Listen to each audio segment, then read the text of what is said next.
The soft hum of a jukebox blended with the gentle clatter of forks against ceramic plates.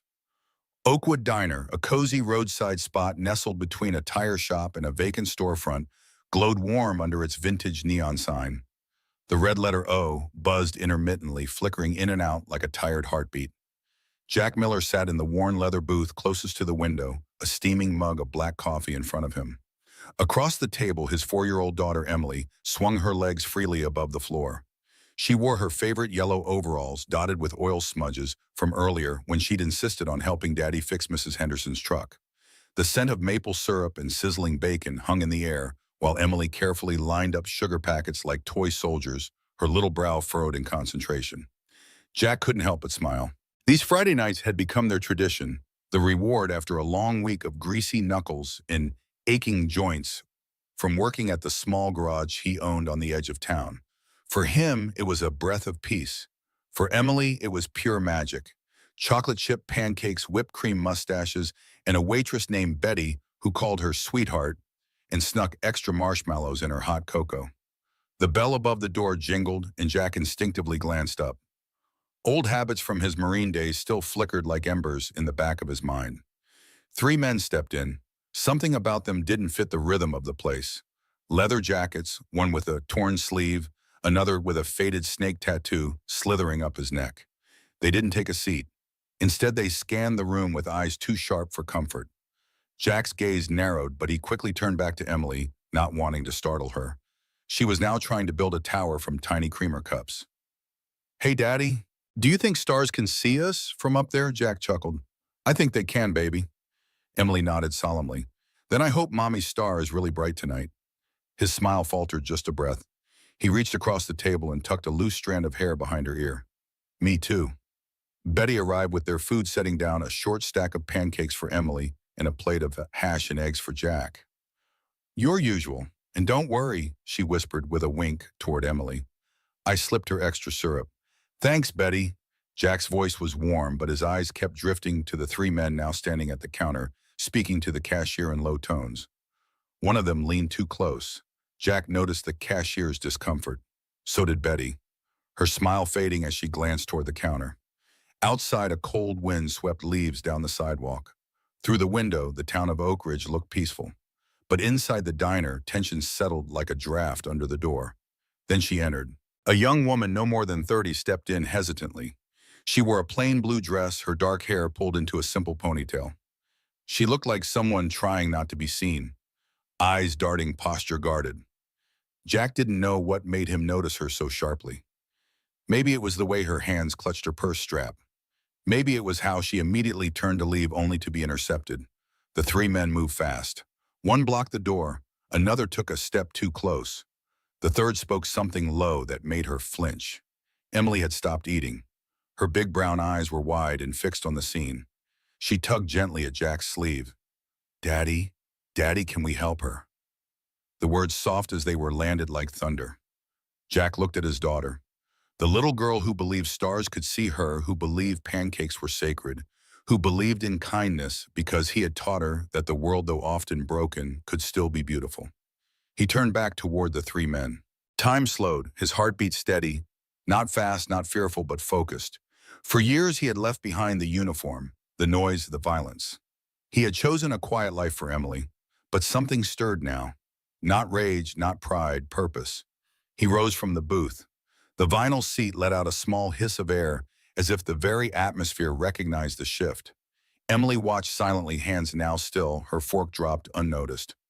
Jack Miller, a former Marine sergeant mechanic by trade, father by calling, walked slowly toward the door where 3 wolves had cornered a lamb.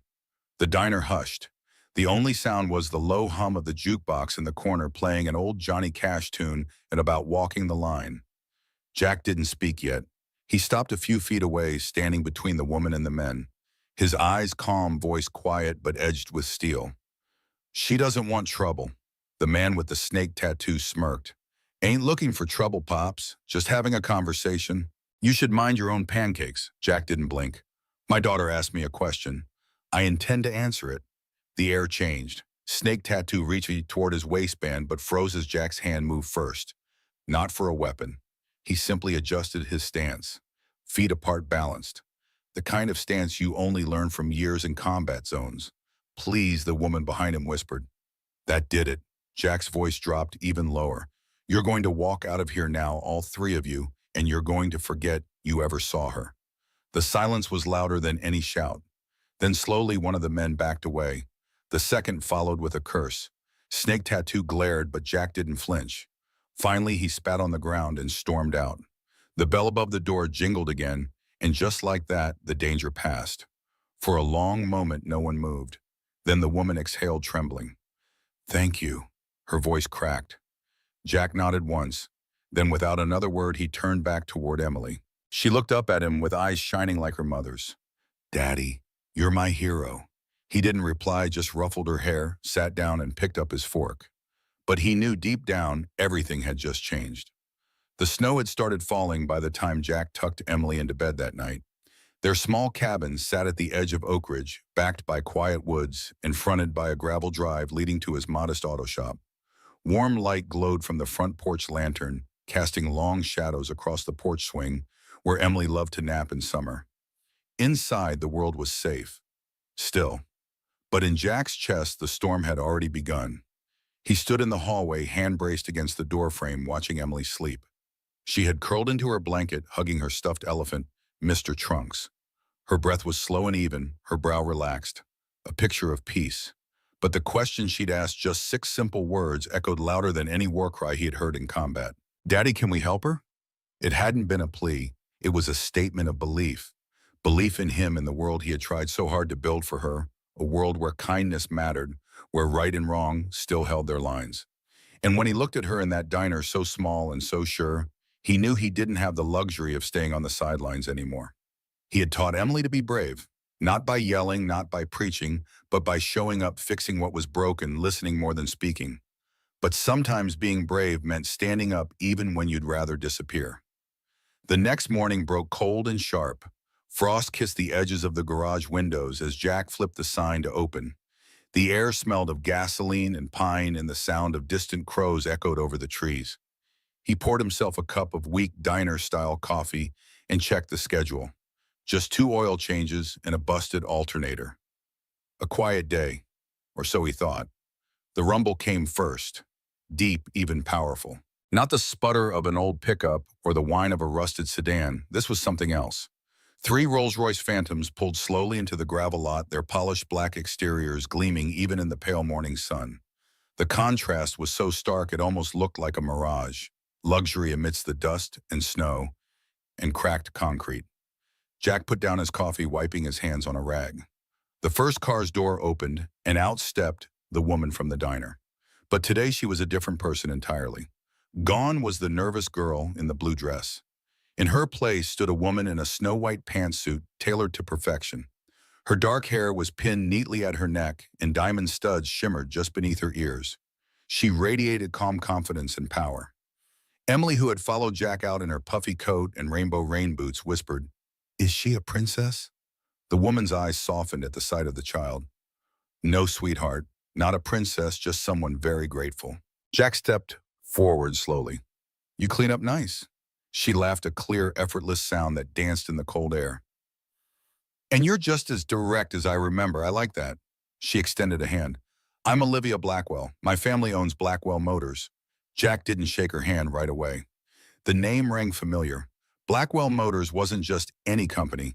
It was the 3rd largest luxury automotive group on the East Coast. Prestigious, powerful, and very far from Oak Ridge. Olivia let her hand fall, sensing his caution. "I didn't tell you who I was last night because I didn't want anyone to treat me differently. But what you did, what your daughter reminded you to do, meant more than I can say. I just did what anyone should have done."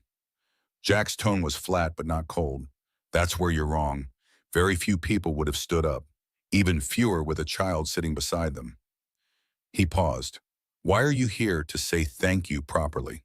And 3 Rolls Royces are required for that." Jack gestured to the cars where drivers waited patiently. Olivia smiled again, but this time it didn't reach her eyes.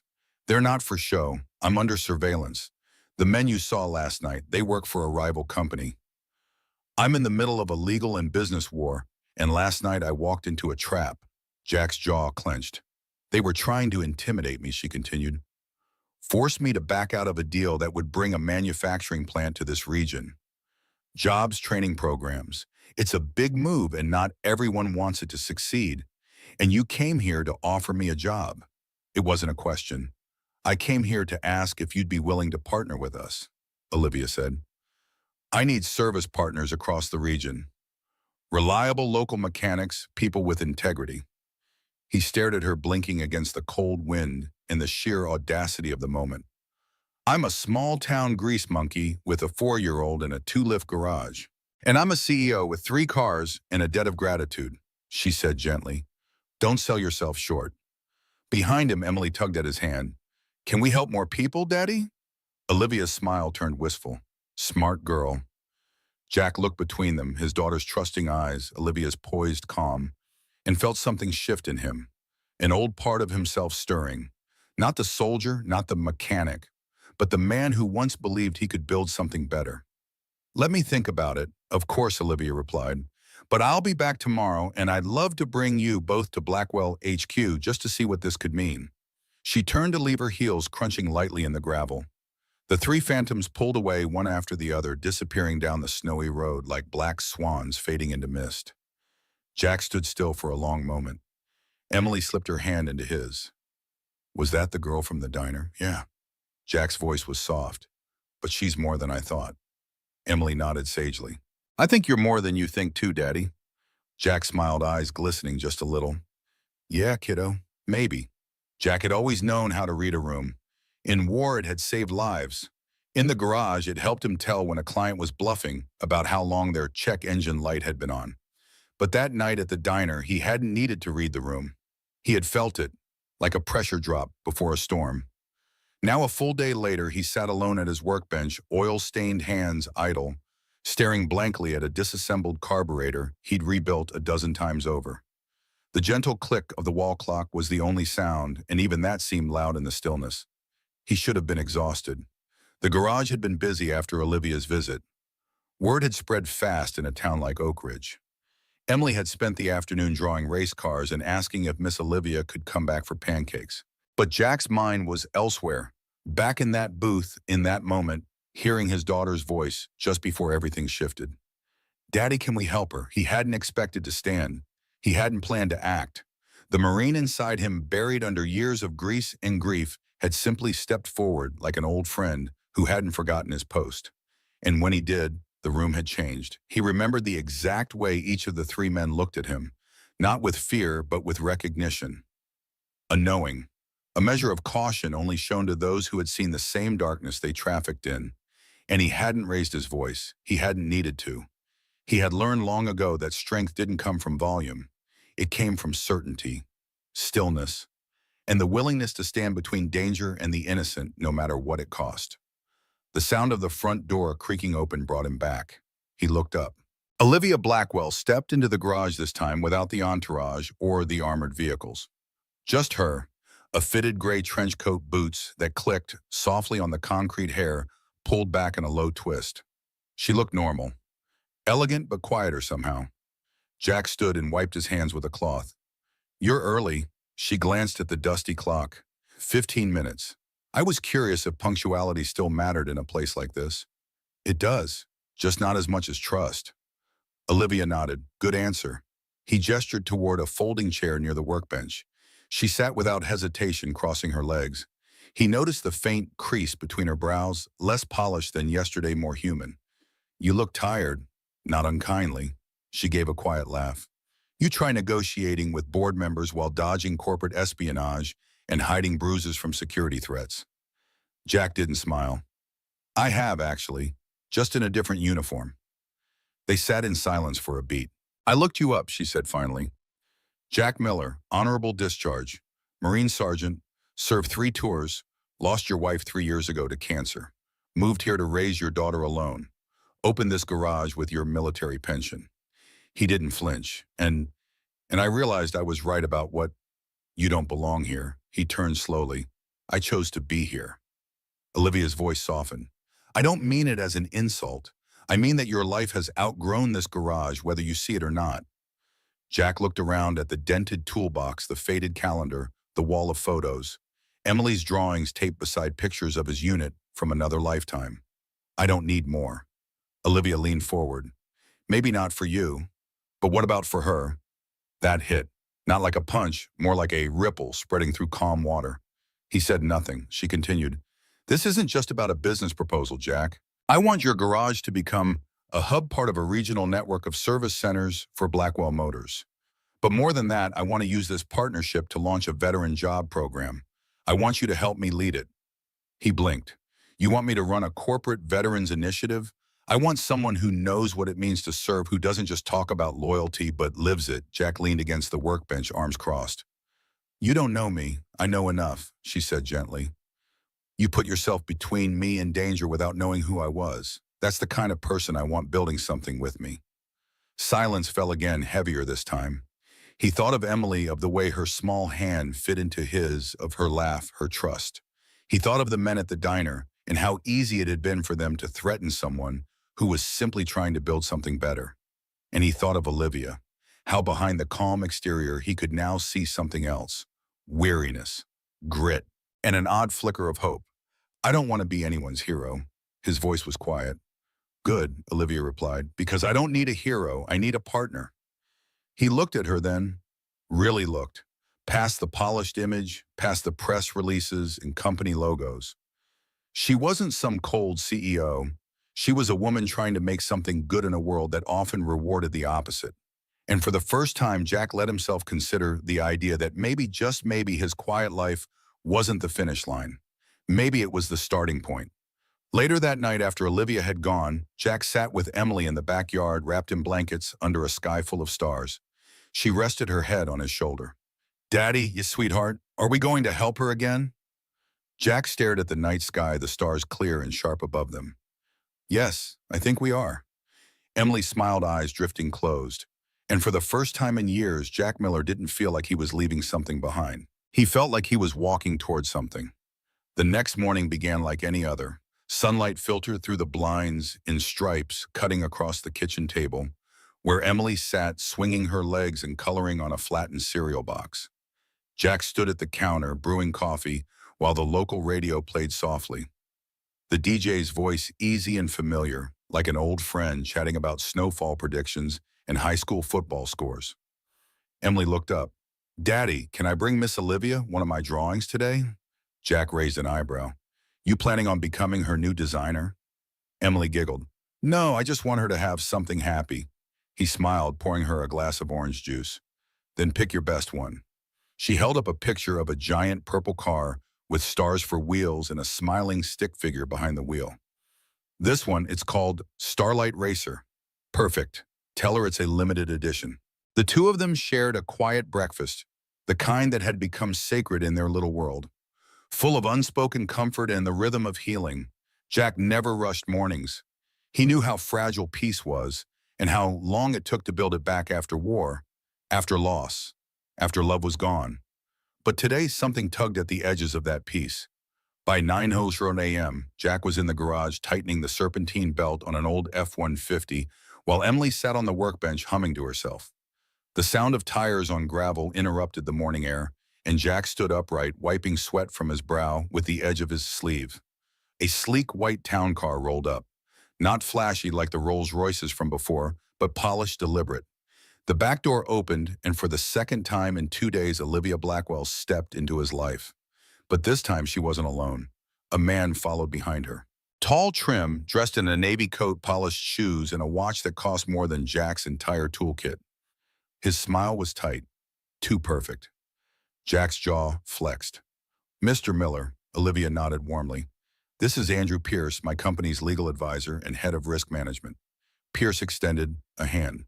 "Mr. Miller, a pleasure." Jack shook it, firm, brief, non-committal.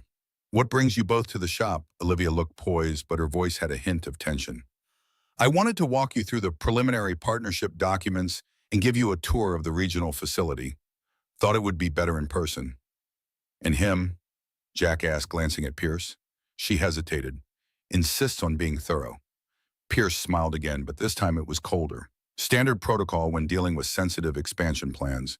Miss Blackwell's safety and the company's reputation are our top priorities." Jack felt something twist in his gut. He didn't like the man, not because he wore money like armor, not even because he spoke with the smooth detachment of someone who had never changed oil in his life. No, Jack didn't like him because his instincts, the ones that had saved him in combat zones and back alleys, were screaming that this man wasn't just a lawyer. He was a handler. And Olivia, she looked like someone used to being handled. Still, Jack didn't react. He simply gestured toward the small office attached to the garage. "We can talk in there." Emily slipped off the workbench, trotting toward Olivia. "I made this for you." Olivia knelt down as Emily handed her the Starlight Racer drawing. Her face softened instantly. "It's beautiful. It's the fastest car ever," Emily whispered, as if it were a secret. "But only nice people can drive it." Jack caught the subtle glance Olivia gave Pierce. He saw a flicker of something unspoken. Resistance, maybe, or apology. Pierce remained outside the office, clearly uninterested in small talk or children's artwork. Instead, he pulled out his phone and turned slightly away, speaking into it with hushed intensity. Inside, Jack flipped through the partnership documents. They were well prepared, clean percentages, smart logistics, generous terms. Almost too generous. "You wrote this?" he asked. Olivia nodded. "I did. The corporate lawyers will add layers later, but I wanted you to see the heart of it first before it got complicated." Jack tapped a section. "Veteran training program." She leaned forward, her voice softer. "It's real. I've been trying to build something like this for years. A network of service centers that aren't just about cars, but about people. Skill building, second chances. You're the first person I've met who I actually trust to start it right." Jack studied her. "Then why bring him?" She hesitated. "Because trust doesn't scale. And in my world, everything is watched." Jack nodded slowly. "I'm not a liability, but I don't play political games either." Olivia exhaled. "I'm counting on that." Their eyes met across the desk. Something passed between them. Not romance, not yet, but recognition. A quiet understanding that they were both trying to build something honest in a world addicted to masks. Suddenly, the door burst open. Pierce stepped in, expression sharp. "We need to go, now." Olivia stood immediately. "What's wrong? There's been a breach back at headquarters. Someone accessed your personal files." Olivia paled. Pierce turned to Jack. "Don't worry, Mr. Miller. Just corporate security nonsense. We'll handle it."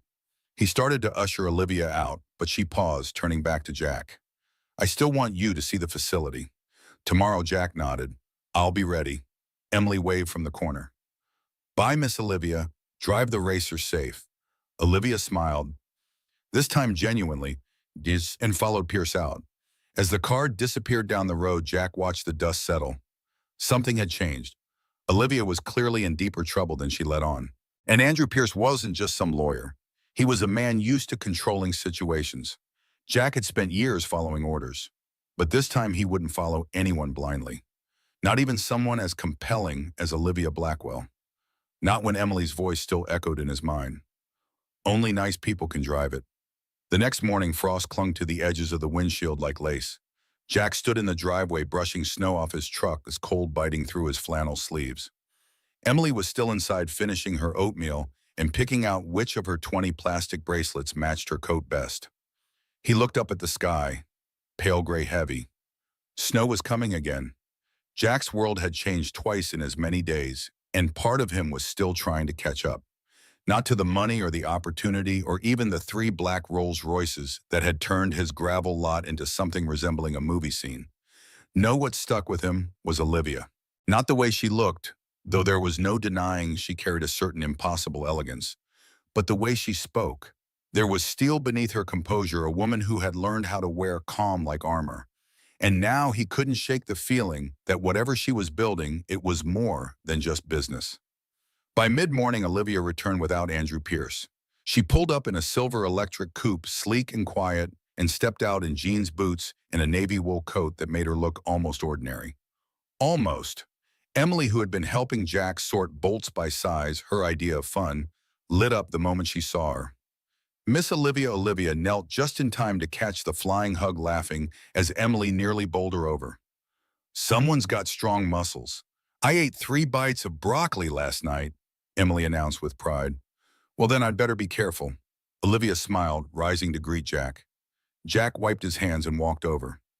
You came alone. I figured it was safe, she said, unless you're secretly a spy mechanic with a trap door under your garage. Only on Thursdays. They shared a quiet smile. Olivia gestured toward the office. Can we talk inside? Jack led the way, gesturing for Emily to stay with her coloring. Inside, the little office still smelled faintly of motor oil and pine-scented cleaner. The heater hummed softly in the corner. Olivia sat across from him, her posture relaxed but her eyes sharp. I need to tell you something, she said, and I need you to hear it all before you decide anything.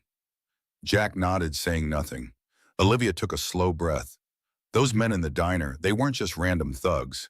They were sent by Victor Harrison, an old rival of my father's who's been trying to buy up every piece of Blackwell Motors since my father passed. I refused a buyout deal last month, and things have been escalating. Jack's jaw tightened. I've had break-ins threats. My legal team's been watching my back, but Andrew thinks I should step back. Sell. Protect myself. And you don't... No, she said firmly, because if I do, everyone we employ, hundreds of families, lose their security. I won't let that happen. I want to move forward with the expansion project, and I want you at the center of it. Jack leaned back, arms crossed. I'm not corporate, I know, Olivia said quickly. That's why I trust you. He blinked. I'm not offering you a promotion, she continued. I'm offering you a partnership. You'd keep your garage, but we'd invest in it. Upgrade the equipment, train new techs, turn this into a flagship site for veteran retraining. You'd mentor, oversee operations, get equity. Real ownership. Jack was quiet. Then why me?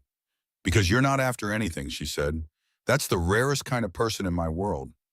A long silence stretched between them. Outside the window, Emily twirled in the snow, pretending to be a ballerina mechanic, holding a wrench like a magic wand. Jack finally spoke. You realize if I say yes, I'm pulling myself and her into your fight. Olivia looked down. Yes. And you're still asking. Olivia met his gaze. Because I've seen what you are, Jack. You're a protector, a builder, and I can't do this alone. Jack stood pacing, a little jaw working. His mind darted between possibilities. Upgrades, expansion headlines, risk. Then he thought of Emily's voice. Maybe helping more people is right too. He looked at Olivia. You're not just talking about wrenches and oil changes. She shook her head. I'm talking about creating a model that shows the world veterans can rebuild just as fiercely as they once fought. Jack was quiet for a long time. Finally, he extended a hand. I'll do it, but we do it my way. Integrity first, no spin. Olivia stood and shook his hand firmly. Agreed. Their handshake held. Then Jack added, and I don't want Andrew Pierce within 10 miles of Emily. Olivia's expression shifted. Surprised but not offended. Understood. As she turned to leave, Emily ran up and tugged on Jack's sleeve. Daddy, did you help her again? He smiled, kneeling to her level. Yeah, sweetheart. I think I did. Emily looked at Olivia, then back at her dad. Good. She's nice, but she's a little lonely. Olivia blinked, surprised. Jack raised an eyebrow. That's so. Emily nodded. She needs a friend. I drew her a second picture, one with 3 people. Olivia reached out as Emily handed her the new drawing. A simple scene. A tall man, a woman in a coat, and a small girl holding both their hands under a bright yellow sun. Looks like you made me a family, Olivia whispered, throat tight. Emily smiled brightly. Everyone needs one. Jack and Olivia exchanged a glance. Something warm, something unspoken, something new. Outside, the snow began to fall again, but this time it felt like a beginning. Night had fallen over Oak Ridge like a thick quilt, soft, heavy, and quiet. Outside Jack's cabin, the woods stood still under a blanket of fresh snow, and the hum of the heater inside filled the silence like a low lullaby. A small fire crackled in the stone hearth, casting warm shadows that danced across the wooden floors. Emily was fast asleep on the couch, her bunny slippers still on her feet. A picture book about race cars splayed open across her chest, her hair curled around her cheek like a question mark. Her hand loosely clutched one of her newest masterpieces, a crayon drawing of what she called Daddy's dream garage. Jack stood in the kitchen staring at it. In her drawing, the garage was 3 times bigger, bright, clean, full of happy mechanics, one of whom wore a Marine Corps hat like his. There was a swing set off to the side, and in the corner a sign that read, Emily's Snack Shack, free cookies for heroes. He smiled, but the weight in his chest didn't lift. Olivia's proposal was still echoing in his head. Equity expansion, training programs, veteran support. She had laid out the vision with such clarity and heart that it was impossible not to be moved. But Jack knew better than most that visions always came with costs. He stepped out onto the porch with a cup of black coffee and let the cold slap him awake. This garage, this town, it had saved him after Rebecca passed. When the war inside him hadn't stopped just because he came home, it was these quiet nights and Emily's giggles that pulled him back. Starting over hadn't been about ambition.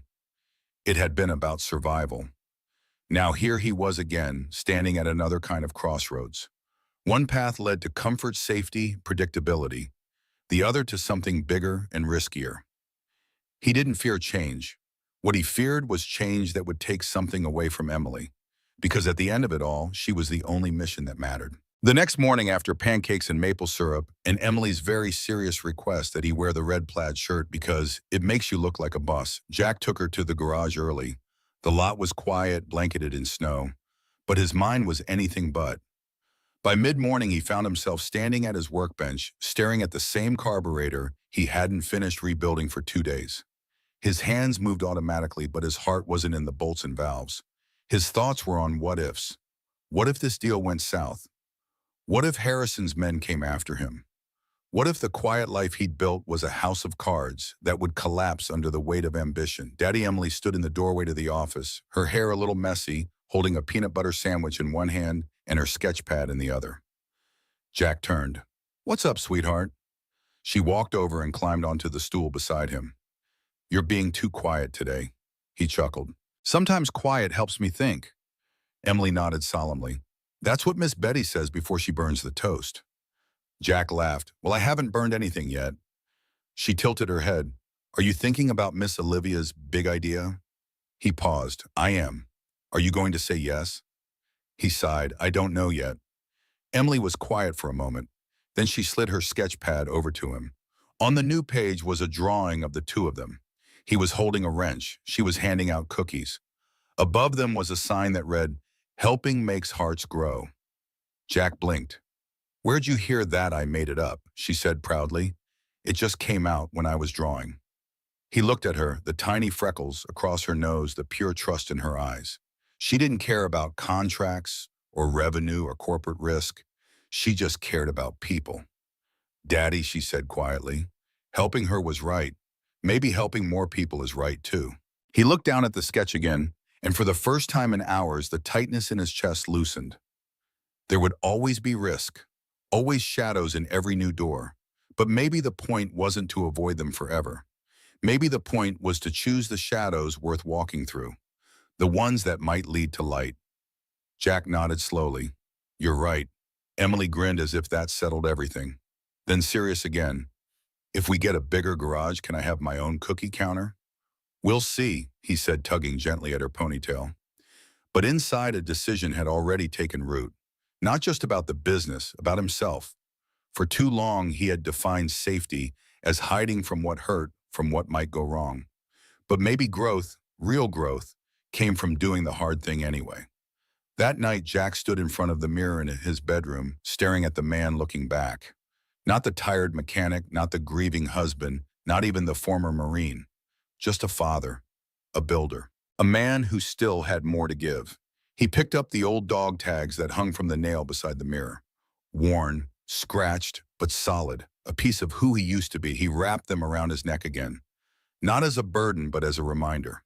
The phone rang. He answered on the second ring. "Miller," Olivia's voice came through, soft but hopeful.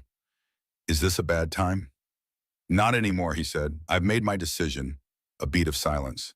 "Then, and I'm in," Jack said. "Let's build something worth being proud of." Olivia exhaled like she'd been holding her breath all day. "You won't regret it. I'm not doing it for you," he added, but not unkindly. "I'm doing it because my daughter reminded me what kind of man I'm supposed to be." On the other end, Olivia was quiet, then her voice warmer. "She sounds like the best partner either of us could ask for." "She is," Jack said. Outside, the wind howled softly through the trees. But inside, the fire was steady, And the future, though uncertain, no longer felt like something to fear.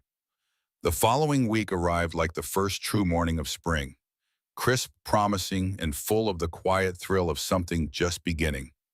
Jack stood outside Blackwell Motors Regional Headquarters with Emily on his shoulders, her arms stretched out like airplane wings as she giggled at the sheer size of the place.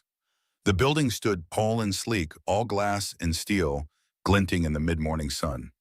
It looked like something from a magazine, too modern for Oak Ridge, too elegant for a man who still used paper invoices and kept his best wrenches in a metal coffee can. But Jack wasn't here to measure comfort. He was here to measure potential. Olivia met them on the front steps. She wore a tailored black coat over slacks, but this time her hair was loose, falling in soft waves past her shoulders. Less executive, more human. Emily immediately reached for her hand. "I brought cookies," Emily said proudly, holding out a brown lunch sack. Olivia grinned. "Are they from your snack shack?"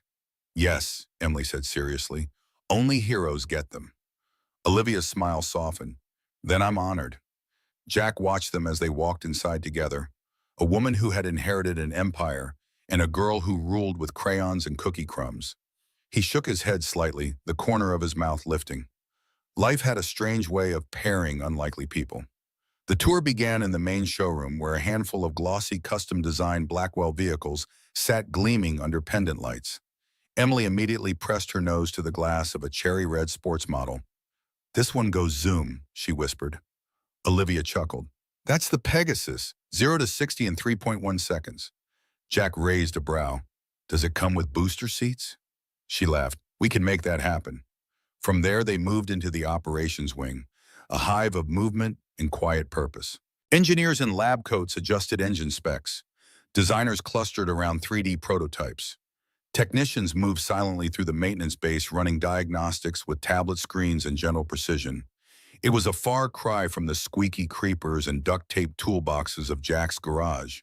But as he watched a young technician carefully install a timing belt, he noticed something familiar. Focus, respect for craft, the unspoken pride in doing a job right the first time. "You've built something solid here," Jack murmured. Olivia nodded. "It's not just cars, it's people. Many of the folks here are from small towns like yours. Some are second-chance hires. One of our best diagnostics guys was a homeless vet 2 years ago." Jack looked at her, a flicker of surprise in his eyes. She met his gaze. "It's not about building empires anymore. It's about building bridges." They ended the tour in a bright conference room with floor-to-ceiling windows overlooking a wooded ridge. Coffee and pastries waited on the table. Emily curled up in a corner chair with her sketchbook while Jack and Olivia sat at opposite ends. Olivia pulled out a folder. "These are the preliminary rollout plans for the first 3 regional service centers. Oak Ridge would be our prototype. We'd expand slowly. Veterans first, then local youth apprenticeship programs." Jack flipped through the documents. The numbers were clean, the intentions clearer. But one line caught his eye. "Blackwell Foundation Training Oversight Coordinator, Jack Miller." He looked up. "You want me in charge? I want you leading," she said. "Not managing paperwork. I want you shaping it. I want kids to walk into that garage and see someone who knows what purpose looks like. Who's lived it?" Jack leaned back in his chair, his eyes drifting toward the window. The snow was melting on the ridge, revealing patches of green beneath. Growth messy, slow, and inevitable. "I've never done anything like this," Olivia smiled. "Neither have I. Not like this. But I believe in this. And I believe in you." There was no flattery in her voice, just quiet conviction, the kind that couldn't be faked. Emily patted over and held up her newest drawing. "This is the new garage. There's a garden in the back now for people who are sad." Olivia took the drawing with care, her eyes misting. "That's beautiful." Jack glanced at his daughter. "She's got a heart bigger than her head." "She gets it from somewhere," Olivia said, not looking away. Silence settled between them, but it wasn't awkward. It was full.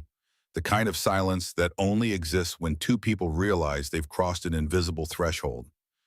Not into business, not yet into love, but into trust. That evening, back at the cabin, Jack sat on the porch steps, his hands calloused and his mind restless.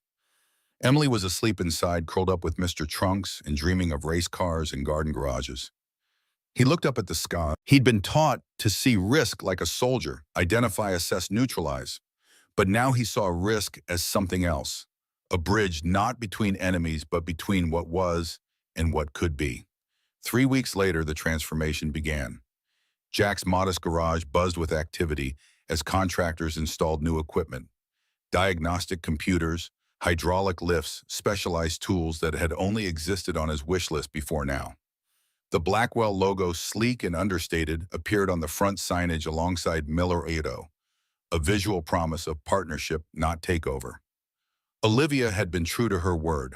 The contracts respected his autonomy while providing the resources he needed. Emily's cookie stand, now a proper kiosk, was built in the corner of the waiting area, complete with a small refrigerator and child-sized counter. When she saw it for the first time, her eyes grew wide as dinner plates, and she hugged Jack's legs so tightly he thought she might leave dents. The first group of veteran trainees arrived on a Tuesday morning. 5 men and 1 woman, all carrying the invisible weight that only those who had served recognized in each other. Jack stood before them in the newly renovated classroom section, feeling suddenly exposed. Teaching engines was one thing. Teaching people how to rebuild their lives was something else entirely. Mike Reynolds was the first to speak, a former Army Ranger with a beard that couldn't quite hide the scar running along his jaw. Why us? Why this program? There's plenty of job training out there that doesn't work. Jack didn't hesitate. Because we're not here to train you for fun. We're here to remind you that you already have skills. The military taught you to adapt to solve problems with limited resources, to keep pushing when everything in you wants to quit. I'm not teaching you. I'm just giving you a place to remember who you are. Sarah Chen, former combat medic, crossed her arms. And Blackwell gets a nice PR boost out of our collective trauma. Jack nodded. Yeah, they do. And we get state-of-the-art equipment certifications that actually mean something in the industry and guaranteed job placement. I'm not asking you to trust a corporation. I'm asking you to trust me, one vet to another. If this is bullshit, I'll be the first one to walk. The room fell silent. Then James, the oldest of the group, a Vietnam veteran who'd struggled with homelessness, gave a single solemn nod. Seems fair enough. Just like that, the program began, not with fanfare, but with cautious determination. Days blended into weeks as Jack settled into a new rhythm. Mornings meant elementary school drop-offs for Emily, then straight to the garage to prepare for the day's training. Afternoons were split between regular customers. He refused to abandon the locals who had supported him from the beginning, and the specialized training modules Olivia had helped design. Carlos, the youngest of the group, had a natural talent for electrical systems, but struggled with the patience required for diagnostics. Sarah approached each task with surgical precision, but avoided working with the other trainees. Mike kept to himself, often disappearing during lunch breaks, returning with red-rimmed eyes. James moved slower than the others, but never made the same mistake twice. Jack watched them all, adjusting his approach with each person. Firm with Carlos, respectful of Sarah's boundaries, quietly vigilant with Mike, patient with James. In their broken places, he recognized his own journey back from the edge after Rebecca died. In their small victories, he found a satisfaction deeper than any he'd known since becoming a father. Emily became the unexpected heart of the operation. She appeared after school each day, dispensing cookies and unsolicited advice with equal enthusiasm. The trainees, hardened by war and struggle, softened around her. Even Sarah, who rarely smiled, kept a special chocolate chip cookie in her toolbox. Emily's prescribed emergency happiness medicine. One evening after the trainees had gone, Jack found Olivia standing in the empty garage, running her fingers along a newly installed diagnostic screen. My father would have loved this, she said quietly. He started as a mechanic, you know.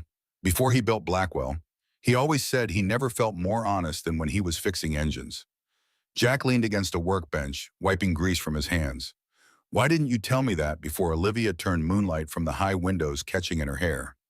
Because I didn't want it to seem like sentimentality. This is business, but it's also personal.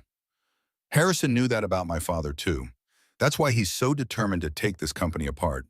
He offered me twice market value last month, with the condition that I dismantle the foundation programs my father started. Jack studied her face. You turned down a fortune to keep a promise to a ghost. Olivia's eyes flashed. Not a ghost, a legacy.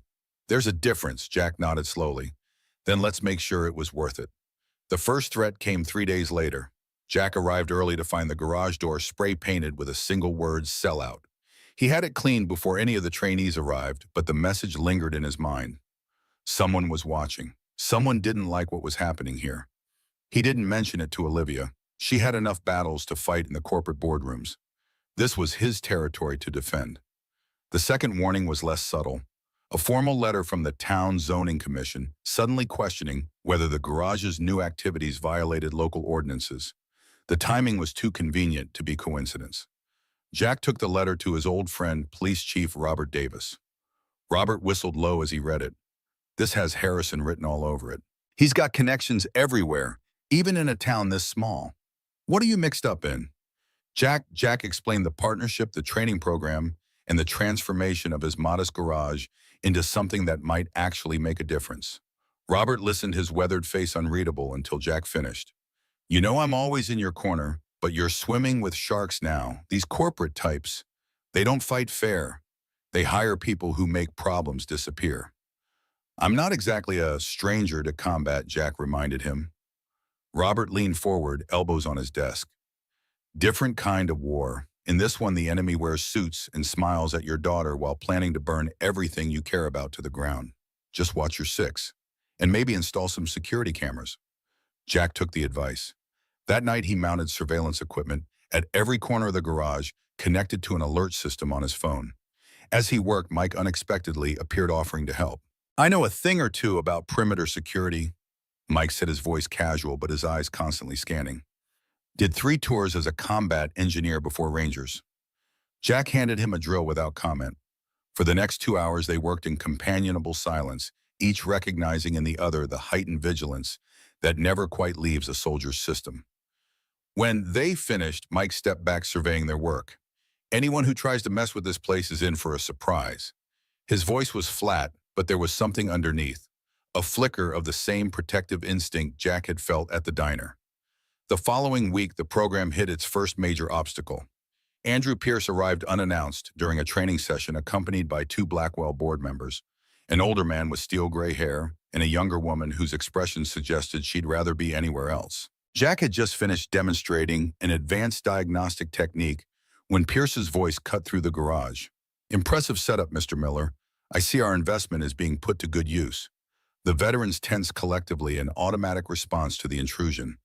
Jack wiped his hands slowly, deliberately, giving himself time to assess the situation.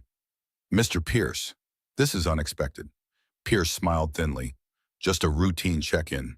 The board is naturally interested in how their $5 million is being spent. He gestured to his companions. Mr. Hendricks chairs our finance committee. Ms. Lawson oversees community initiatives. Jack nodded to them both, noticing how Hendricks's gaze swept dismissively over the veterans, while Lawson seemed genuinely interested, already moving toward Sarah's workstation. Pierce continued, his voice pitched to Carrie. We're particularly concerned about metrics. How many of your participants do you expect will be employment ready within the original time frame? Our projections suggest a rather high dropout rate for programs of this nature. The implication hung in the air. Jack felt rather than saw Mike stiffen, saw Carlos's knuckles whiten around the wrench he held. These were proud men and women being discussed as statistics, as problems to be solved. Before Jack could respond, James stepped forward, his back military straight, despite his 60-plus years. Sir, with all due respect, you're standing in the presence of over 40 years of combined service to this country. We didn't drop out of war. We won't drop out of this. The garage fell silent. Pierce's smile never wavered, but his eyes hardened. Admirable sentiment. But sentiment doesn't satisfy shareholders. Lawson, who had been examining Sarah's meticulous engine work, turned around. Actually, Andrew, if the quality I'm seeing here is any indication, we might need to revise those projections upward. This is exceptional work, Hendricks frowned. One success doesn't make a program, Alexandra. Jack had heard enough. This isn't a petting zoo, gentlemen, ma'am. My trainees aren't here for your entertainment or inspection. If you have questions about the program, Olivia hasn't all the documentation. Now, if you'll excuse us, we have work to do. Pierce's face flushed. Miss Blackwell doesn't own this company outright. Mr. Miller, she answers to the board, and the board has concerns. Then the board can schedule a proper meeting. Jack's voice remained level, but there was an edge to it now. The same tone that had silenced the men at the diner. During business hours, not in the middle of training. Hendricks raised an eyebrow, clearly unaccustomed to being dismissed. Pierce opened his mouth to protest, but Lawson touched his arm lightly. He's right, Andrew. This isn't the appropriate venue. Her smile at Jack was brief, but genuine. We'll be in touch through proper channels, Mr. Miller. Thank you for the impromptu tour. As they left, Jack felt a collective exhale from the veterans. Carlos let out a low whistle. Man, I thought you were about to throw down with Sue Guy. Jack shook his head. Not my style, but I won't let anyone treat you like your charity cases either. Now, where were we? They returned to work, but the atmosphere had shifted. Something had solidified among them. A sense of shared purpose, of common ground. Jack noticed Sarah working alongside Mike for the first time, showing him a more efficient approach to the electrical system they were diagnosing. James was patiently explaining carburetor basics to Carlos, who for once was actually listening. That night, Olivia called, her voice tight with controlled anger. I just heard about Andrew's visit. I am so sorry, Jack. He had no right. Jack shifted the phone, watching Emily color at the kitchen table. It's fine. We handled it. It's not fine. He's undermining me, trying to make you look unprepared. Hendricks has been pushing to sell to Harrison for months. If they can prove this program isn't viable, they'll use it against me at the next board meeting. Jack paused, considering his words carefully. Maybe we should give them something they can't argue with. What do you mean? Let me come to the next board meeting.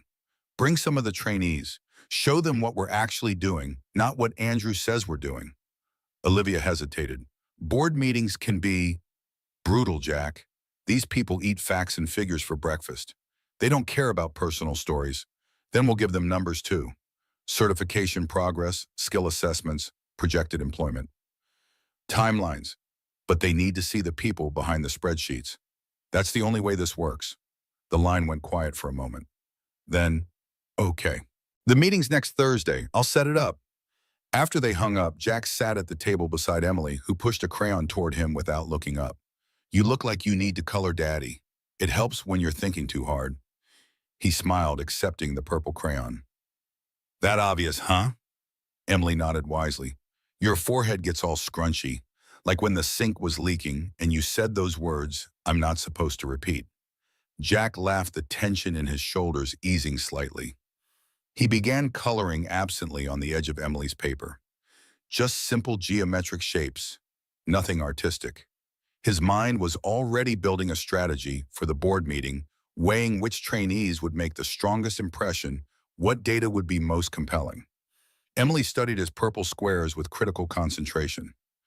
You're worried about Miss Olivia. It wasn't a question. Jack looked at his daughter, constantly amazed by her perception.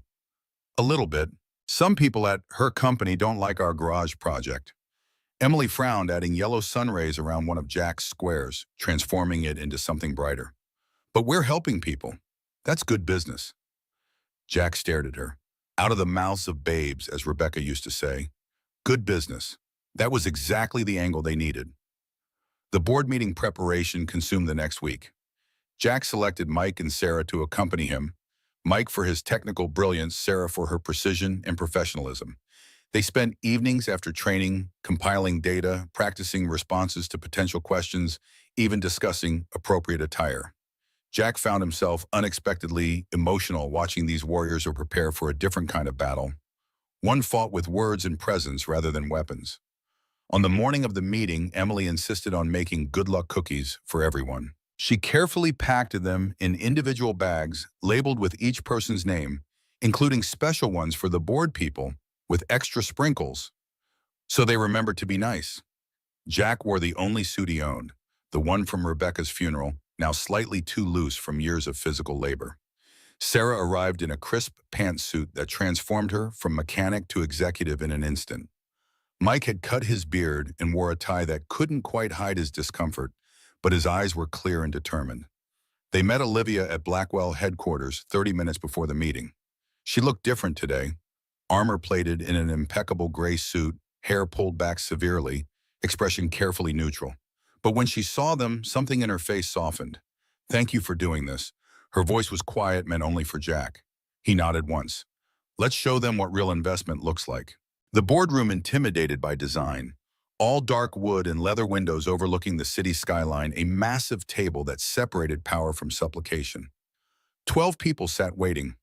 Andrew Pierce prominently positioned near the head of the table. Jack recognized Hendricks and Lawson from their garage visit. The others were strangers, but their expressions ranged from bored to skeptical to openly hostile. Olivia took her seat at the head of the table. Jack, Sarah, and Mike remained standing just inside the doorway until she gestured them forward. Ladies and gentlemen, as you know, the Blackwell Veterans Initiative is now in its second month of operation. I've asked the program director, Jack Miller, to provide you with a first-hand report. Pierce interrupted immediately. Before we begin, I must register my objection to this unusual approach. Board meetings are typically restricted to executives and shareholders, not contractors. An older woman with silver hair and piercing blue eyes looked up from her tablet. Mr. Pierce, I believe Miss Blackwell still has authority to invite relevant parties to present on their areas of expertise. Unless you're suggesting we make decisions about a $5 million investment without hearing from the person managing it. Pierce's jaw tightened, but he fell silent. The woman nodded to Jack. Please proceed, Mr. Miller. I'm Victoria Blackwell, Olivia's aunt and the company's longest-serving board member. We're interested in substance, not ceremony. Jack stepped forward, placing his materials on the table. For the next 20 minutes, he presented the program's progress with straightforward precision, certification timelines, skill development, metrics, kitball versus benefit analyses. He introduced Mike and Sarah, who each spoke briefly about their military experience and what the program had provided that other veteran initiatives lacked. As they spoke, Jack watched the board members' faces. Some remained impassive, others showed growing interest. Lawson was openly supportive, nodding at key points. Hendricks still looked doubtful, but was at least paying attention. Only Pierce maintained his dismissive expression, occasionally whispering to the man beside him. When they finished, there was a moment of silence. Then Hendricks leaned forward. Impressive presentation, Mr. Miller. But let's be honest, this is a drop in the bucket. 6 veterans in a small town garage. How does this scale to justify the investment? It was the question Jack had been waiting for. That's exactly why we're here. This isn't just about 6 people in Oak Ridge. It's about creating a replicable model. These 6 trainees will become mentors for the next group. Within 2 years, we project 15 operational centers across the region, each training 20 veterans annually. And the financial return? Another board member asked. Jack looked him directly in the eye. Sir, Blackwell Motors spends approximately $30 million annually on service centers staffed by technicians you have to constantly recruit and retain in a competitive market. This program creates loyal, highly skilled technicians who have already proven they can perform under pressure. They're not just employees. They're ambassadors for your brand in communities across the country. Communities filled with potential customers who value companies that support veterans. Victoria Blackwell's eyes narrowed thoughtfully. You're suggesting this is as much a marketing strategy as a social program. Jack nodded. I'm suggesting it's good business, not charity. Our first 6 trainees will be fully certified within 3 months, half the time we initially projected. Blackwell gets first pick of exceptional talent while building community goodwill and customer loyalty. Pierce scoffed. This all sounds very inspirational, but the reality is that these programs rarely deliver on their promises. Veterans face significant challenges reintegrating into civilian workforce environments. Sarah stepped forward, her voice measured but firm. Mr. Pierce, with respect, I performed emergency surgery in active combat zones with limited supplies and under enemy fire. I believe I can handle diagnostic software and customer service without your concern. A ripple of surprised laughter moved through the room. Even Hendricks cracked a smile. Mike, who had been silent since his introduction, spoke next. Sir, you're right that veterans face challenges. That's precisely why this program works where others fail. Mr. Miller understands those challenges because he's lived them. He's not teaching us to fit into your world. He's showing us how to bring our strengths into it. The atmosphere in the room shifted perceptibly. Jack could feel the momentum building. Then Pierce made his move. This is all very touching, but there's another matter the board should consider. He slid folders across the table. We've received concerning information about Mr. Miller's garage. Apparently, there have been security incidents, vandalism threatening calls. Harrison Industries has expressed concern that our partnership puts Blackwell at risk of being associated with potentially escalating violence. Jack felt his stomach tighten. He hadn't told Olivia about the spray paint or the anonymous calls. How did Pierce know Olivia's expression remained neutral, but her knuckles whitened around her pen? This is the first I'm hearing of these incidents, Mr. Miller. Jack met her gaze steadily, because they were minor and handled. A bit of graffiti, a couple of hang-up calls. Nothing worth escalating. Pierce pressed his advantage. Nothing worth mentioning to your partner. Or perhaps nothing you wanted on record. The fact remains that this program has already attracted negative attention. Harrison's concerns about safety and liability are valid. Jack's patience snapped. Harrison's concerns. The same Harrigan who sent men to threaten Miss Blackwell in a public diner. Forgive me if I find his sudden interest in our safety suspicious. A murmur ran through the board members. Victoria Blackwell's eyes sharpened. What men? What threat? Olivia intervened. There was an incident before the partnership began. Mr. Miller intervened in a situation involving me and some individuals who may have been connected to Harrison. It's how we met. Pierce leaned back, a satisfied smile playing at his lips.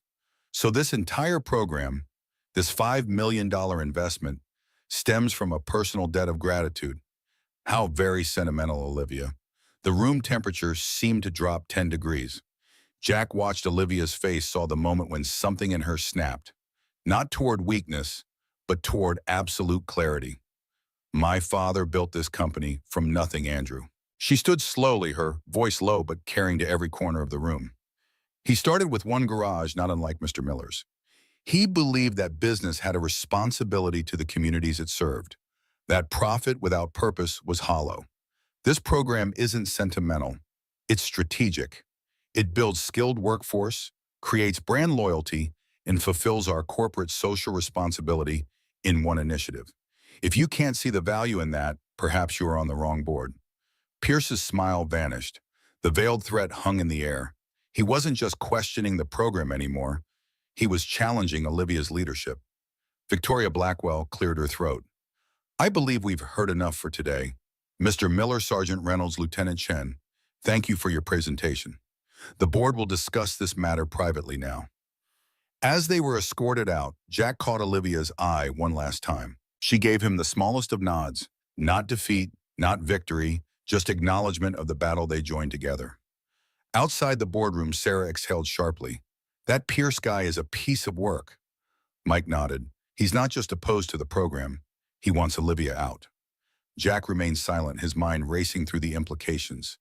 Pierce knew details he shouldn't have known. Someone was feeding him information, and there weren't many possibilities for who that could be. The drive back to Oak Ridge passed in tense silence. Jack dropped Mike and Sarah at the garage, promising to update them when he heard anything. Then he headed straight to Robert's office at the police station. Robert listened grimly as Jack detailed the meeting and his suspicions. When Jack finished, Robert leaned back in his creaking chair. You think you've got a mole, someone feeding information to Pierce who's feeding it to Harrison. Jack nodded. Has to be. The only people who knew about the graffiti were me, you, and whoever did it. Robert's expression darkened. I don't like what you're implying, Jack. I'm not implying anything about you. I'm saying someone's watching my garage more closely than I realized. Could be one of the contractors who installed the equipment. Could be someone in town with connections to Harrison. Robert sighed, rubbing his face. I'll make some discreet inquiries, but Jack, you need to think about what you're up against here. Men like Harrison don't play by any rules. If this program threatens him, somehow he won't stop at board meetings and spray paint. I know. Jack stared out the window at the sleepy main street of Oak Ridge. That's what worries me. Emily's already lost one parent. I can't let her lose another. Robert studied his old friend. Is that what this is really about? You getting cold feet about sticking your neck out? Jack turned, eyes flashing. I don't get cold feet, but I don't take unnecessary risks with my daughter's safety either. Robert held up his hands. Easy, Marine. I'm on your side. All I'm saying is if you're going to fight, fight to win. Don't go halfway and leave yourself exposed. These corporate wars, they're not so different from the other kind. The guy who hesitates is the guy who loses. Jack nodded slowly. Then I won't hesitate. That night after tucking Emily in, Jack sat on the porch with his phone in hand staring at Olivia's number. He hadn't heard from her since the meeting. Whatever was happening in that boardroom afterward, she hadn't shared it. Finally, he pressed call. She answered on the first ring, her voice thick with exhaustion. Jack. He cut straight to the point. Someone's feeding Pierce information. We need to figure out who. I know who. Her voice was flat. Andrew has an arrangement with one of Harrison's security people. I found the payments buried in some files Victoria helped me access after the meeting. Jack processed this. So he's been working against you from inside all along. Yes, the board is divided. Victoria and 3 others support me. 4 firmly support Andrew, who's been laying groundwork for months to position himself as a better steward of the company than the founder's daughter. The rest are waiting to see who wins. Harrison's timing isn't coincidental. He smells blood in the water. Jack leaned back, staring at the stars. What do you need from me? A beat of silence. Then I need you to keep the program running exactly as promised. No delays, no excuses. I need success. I can point to proof that my vision works. And what about Pierce Harrison? I'll handle Pierce. Harrison is trickier. He has powerful friends, Jack. This isn't just about business for him. My father beat him decades ago, took a contract that made Blackwell what it is today. Harrison's been waiting for revenge ever since. Jack thought about Emily's words, her simple childlike belief that helping people was good business, about Robert's warning not to hesitate, about the veterans who were finally finding their footing again. I'm not backing down, Olivia, but we need to be smarter, more strategic. Her voice warmed slightly. That's why we make a good team. The conversation shifted then, moving from strategy to something more personal. They talked about the small victories at the garage. Carlos finally mastering the diagnostic system, James mentoring a local teenager interested in engines, Sarah designing a modified tool setup for a trainee with a hand injury. They talked about Emily's latest drawings, about Olivia's memories of her father's original garage. By the time they hung up, something had changed between them. A deepening of connection forged in shared purpose and mutual respect. Not quite romance, but the foundation for something that could become it if they let it. The following morning, Jack arrived at the garage earlier than usual, intending to review the security footage from the past week. He was surprised to find Mike already there, methodically checking each of the cameras they'd installed. Couldn't sleep. Mike shrugged when Jack questioned him. Figured I'd make myself useful. Jack recognized the restlessness in the younger man's movements, the hypervigilance that often accompanied PTSD. Rather than comment on it, he simply handed Mike a coffee from his thermos and joined him in the review. They worked in companionable silence until Mike suddenly stilled the footage. There, Tuesday night, 2:17 a.m. On the grainy screen, a figure in a dark hoodie approached the back door of the garage, tested the handle, then retreated after noticing the camera. The face was never clearly visible, but something about the movement pattern caught Jack's attention. Play it again, he requested. Mike rewound the footage. They watched 3 more times before Jack spotted it. A distinctive limp in the right leg, barely noticeable but familiar. I know that walk, Jack muttered. Where have I seen it? Before they could investigate further, Siyum. The rest of the trainees began arriving for the day's session. Jack filed the observation away, determined to return to it later. For now, there was work to do.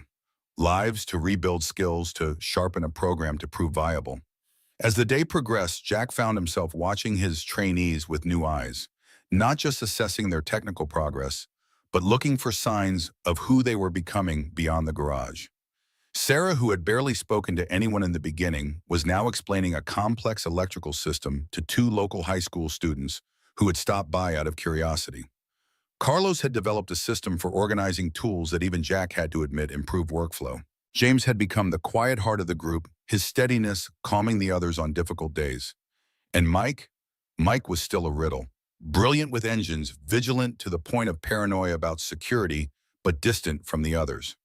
Jack had tried various approaches to draw him out, but the younger man maintained careful boundaries. Something was driving him beyond just learning a trade, but whatever it was, he kept it buried deep. The phone call came just as they were closing up. Olivia's voice was tight, controlled in a way that immediately put Jack on alert. The board voted. 6-6 with Victoria casting the deciding vote as senior member. The program continues, but with oversight. Andrew's been assigned as direct liaison. Jack processed this. He's being put in charge of us. Not exactly, you still report to me, but he has authority to audit, inspect, question. He'll be looking for any reason to shut us down, Jack. Any excuse to prove I was wrong. Then we don't give him one. Jack's voice hardened with resolve. When does this start? Tomorrow? He's coming to the garage for a full inspection. He's bringing the skeptical board members with him. Jack, this is it. Our one chance to prove this works. After hanging up, Jack gathered the trainees and explained the situation without sugarcoating it. Tomorrow would determine whether the program survived or died. Everything had to be perfect, not just the technical work, but the presentation, the attitude, the evidence of progress. Mike spoke first after Jack finished. So basically, we need to show these suits that we're worth keeping around. Jack nodded. They'll be looking for flaws, reasons to cut funding. We can't give them any. Carlos snorted. Man, if they're looking for flaws, they came to the wrong place. Broken is what we do best. The room fell silent. Then Sarah unexpectedly smiled. He's right. We're all damaged goods in one way or another. But damage doesn't mean worthless. James nodded slowly. When something breaks, you got two choices. Throw it away or fix it better than new. I've been thrown away enough in my life. I prefer the fixing option. Jack looked around at these warriors. Battered, bruised, but unbowed. Tomorrow wouldn't just be about budgets and metrics. It would be about proving that what appeared broken could become the strongest part of the machine. We start at dawn, Jack said finally. Every bolt, every tool, every inch of this place needs to shine. But more importantly, every one of you needs to remember why you're here. Not just for yourselves, but for every vet who might come after you if we make this work. As they left, Jack remained behind, moving through the garage, slowly seeing it through the critical eyes that would judge it tomorrow.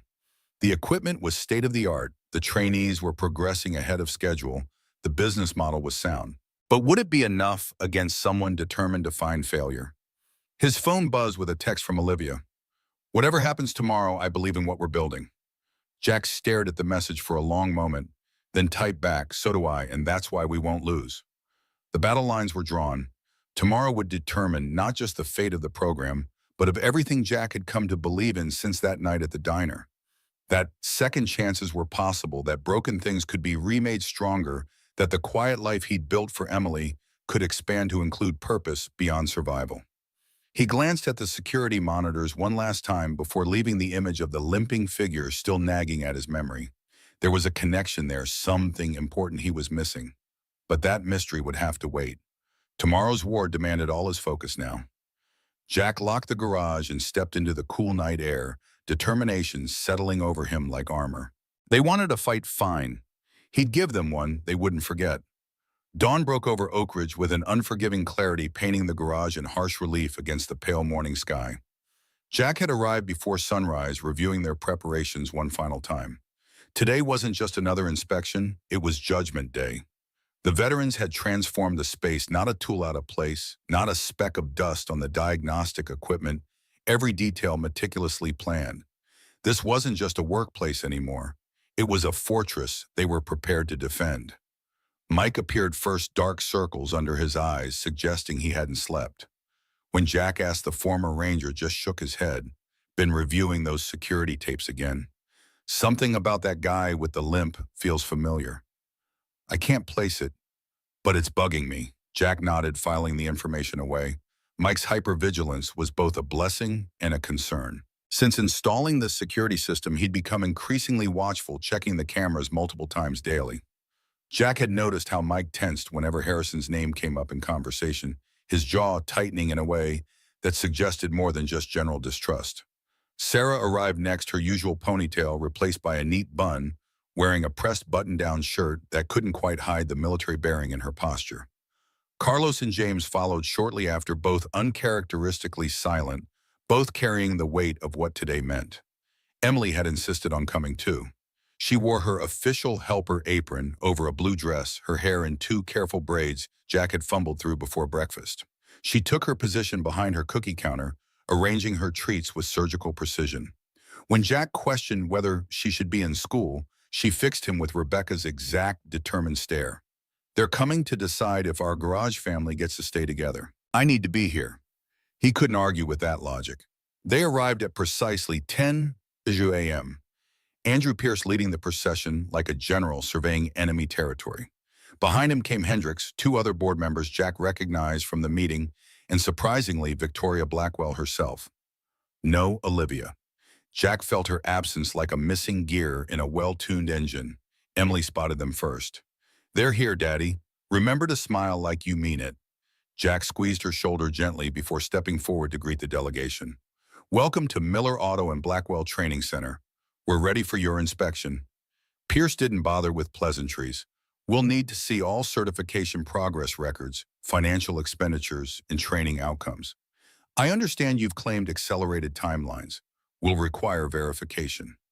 Victoria Blackwell stepped forward, extending her hand to Jack. Mr. Miller, a pleasure to see your operation firsthand. Olivia speaks highly of what you've accomplished here. Jack shook her hand, noting the strength in her grip despite her age. Miss Blackwell, we appreciate the board taking time to see our work up close. Pierce didn't wait for further conversation. He moved into the garage, clipboard in hand, already making notes. Hendricks followed his expression, less openly hostile than at the board meeting, but still skeptical. Victoria lingered, her sharp eyes taking in details others might miss. She noticed Emily at the cookie stand. And who might this young entrepreneur be? Emily straightened to her full height of 3'8". I'm Emily Miller. This is my snack shack. Would you like a cookie? They're free for heroes and important visitors. Victoria's face softened. I would be honored. She accepted a carefully wrapped chocolate chip cookie, her eyes meeting Jack's over Emily's head. She has her father's directness. Jack nodded, a small smile breaking through his professional mask, and her mother's heart. The inspection began in earnest, Pierce interrogating each trainee about their progress, challenging their knowledge, scrutinizing every detail of the operation. Jack watched with carefully controlled anger as Pierce pushed harder than necessary, clearly hoping for mistakes, for cracks in the foundation. But the veterans were ready. Sarah walked Hendricks through the advanced diagnostic protocols she'd mastered weeks ahead of schedule. Carlos demonstrated modifications he'd designed to improve efficiency in the air filtration systems. James guided one of the board members through the meticulous documentation system he'd developed for tracking parts and labor. Mike, however, was the surprise. Where Jack expected his usual quiet intensity, the former Ranger was articulate and poised, methodically explaining the security systems to Pierce himself. But Jack noticed the slight tremor in Mike's hands, the way he positioned himself to always maintain a clear line of sight to the exits. Something was off. 2 hours into the inspection, something unexpected happened. A tow truck pulled into the lot, hauling a luxury sedan with Blackwell insignia. The driver approached Jack, ignoring the board delegation. Got a direct call from headquarters. High-priority client needs immediate service. Car shut down on the interstate, won't restart. Computer says it's the new integrated system failure. They said you're the only center in 50 miles equipped to handle it. Pierce stepped forward. This is hardly the time. We're conducting an official inspection. The tow operator shrugged. Tell that to the CEO of Mid-American Banking, who's stranded with his family. Miss Blackwell specifically said to bring it here. Jack understood immediately. This wasn't coincidence. This was Olivia throwing them into the deep end to prove they could swim. A real-world test in front of the most critical audience possible. He turned to his team, Carlos Diagnostic Bay, Sarah Computer Systems, James Client Liaison, Mike Security Protocols. This is a priority vehicle. Let's move. The veterans snapped into action with military precision. Pierce and the board members found themselves witnessing not a rehearsed demonstration, but an actual emergency response. Jack guided them to a viewing area where they could observe without interfering. Victoria Blackwell's eyes narrowed thoughtfully. Quite convenient timing. Jack met her gaze. Quality is best tested under pressure. For the next hour, the garage transformed into a synchronized operation that would have impressed any military commander. The veterans diagnosed a complex failure in the integrated circuit that controlled the vehicle's advanced driver assistance systems, a problem that typically required returning the vehicle to the factory service center. Without missing a beat, they implemented a field repair that wasn't even in the Blackwell technical manual. When they finished, Pierce could barely contain his frustration. This doesn't prove anything. One vehicle repair, however impressive, doesn't validate an entire program. Before Jack could respond, Victoria stepped forward. Actually, Mr. Pierce, it proves everything. These individuals just performed a level 4 system repair that our own technical division claims requires specialized factory equipment. They did it in under an hour, saving Blackwell Motors from having to explain to the CEO of our banking partner why we couldn't fix his car. Her expression remained neutral, but her voice carried unmistakable authority. The board authorized this inspection to determine whether Mr. Miller's program delivers measurable results. I believe we have our answer. Unless you'd like to explain to that banker why the people who just fixed his vehicle aren't qualified to train others to do the same. The other board members murmured in agreement. Even Hendricks looked impressed despite himself. Pierce realized he was losing ground. He shifted tactics. The technical aspects may be adequate, but there are security concerns. He pointed to the surveillance equipment. Excessive security measures suggest heightened risk. The reported threats against this facility pose liability issues for Blackwell. Jack felt his patience snap. Every piece of security equipment here was installed after your associate Harrison sent people to intimidate Miss Blackwell. If there's a security threat, it's coming from the man you're so eager to sell this company to. Pierce's face flushed. That's a serious accusation, Mr. Miller. Without evidence? Without evidence, it's just my word against his. Jack stepped closer. But here's something you can verify. Check who accessed the garage security footage from Blackwell headquarters last week. Only 3 people had that clearance: Olivia, the security chief, and you. Yet somehow details from that footage made it into your presentation to the board. Victoria's eyes sharpened. Is this true? Andrew Pierce straightened his tie. I was performing due diligence on our investment. By accessing secure files without authorization and sharing them with a competitor, Victoria's voice could have frozen flame. I believe that violates at least 6 provisions of your employment contract. The atmosphere shifted visibly. Pierce realized he'd walked into a trap. The other board members were watching him now, not the veterans. Hendricks took a step away from Pierce, distancing himself from whatever was unfolding. This is absurd. I've served Blackwell loyally for 15 years. I'm protecting the company from Olivia's emotional decision-making. Pierce's voice rose slightly, control slipping. Victoria glanced at Jack, something like approval in her eyes. She turned back to Pierce. The evidence suggests otherwise. We'll continue this discussion at headquarters, Andrew. For now, I believe we've seen enough of Mr. Miller's operation to make our determination. As the board members filed out, Victoria lingered behind. She approached Jack with the measured steps of someone who had navigated corporate battlefields longer than he'd been alive. Olivia didn't send that car, Mr. Miller. I did. Her mouth curved in a small smile. My brother would have appreciated your team's performance today. He always said the true measure of training isn't what people do when they're prepared, but what they accomplish when they are surprised. Jack absorbed this. You planned the whole confrontation with Pierce. Victoria's eyes twinkled. I've been watching Andrew circle my niece like a vulture for months. Needed the right moment to clip his wings. Your program provided the perfect opportunity. Will the board support continuing the program? Victoria nodded. Unanimously, I suspect, once certain personnel changes are implemented. Her expression turned serious. But be careful, Mr. Miller. Harrison doesn't lose gracefully, and he doesn't fight fair. Expect retaliation now that his inside man has been exposed. After they left, the veterans gathered in the suddenly quiet garage. Carlos broke the tension first, releasing a whistle between his teeth. Man, did you see that old lady take down suit guy? Like watching a sniper at work. Sarah allowed herself a small smile. Pierce never saw it coming. None of us did. Mike remained silent, his eyes tracking the departing vehicles through the window. Only when they disappeared did he turn to Jack. This isn't over. Harrison won't stop just because his inside man got caught.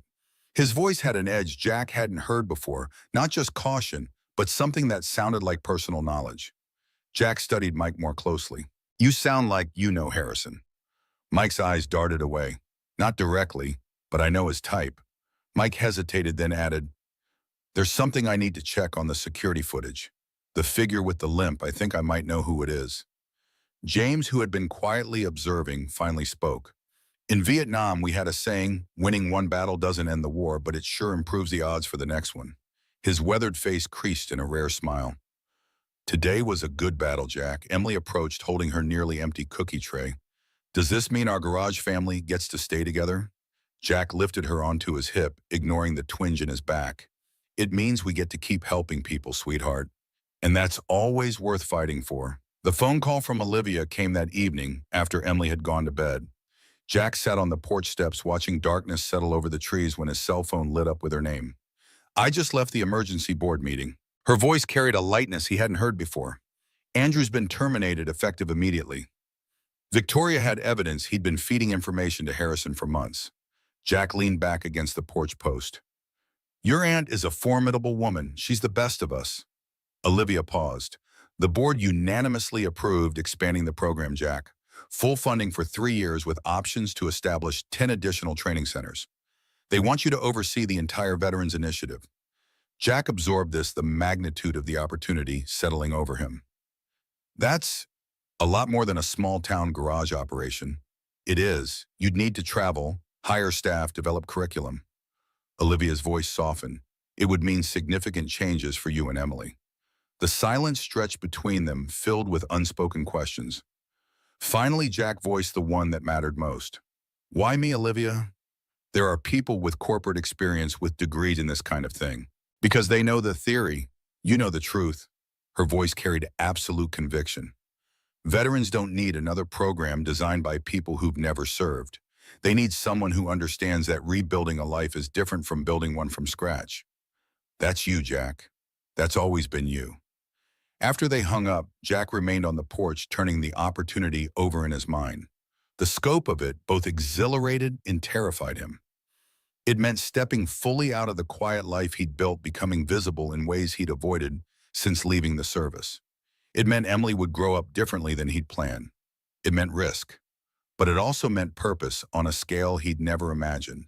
Not just helping 6 veterans in Oak Ridge, but potentially thousands across the country, creating a model that could change how America welcomed its warriors home.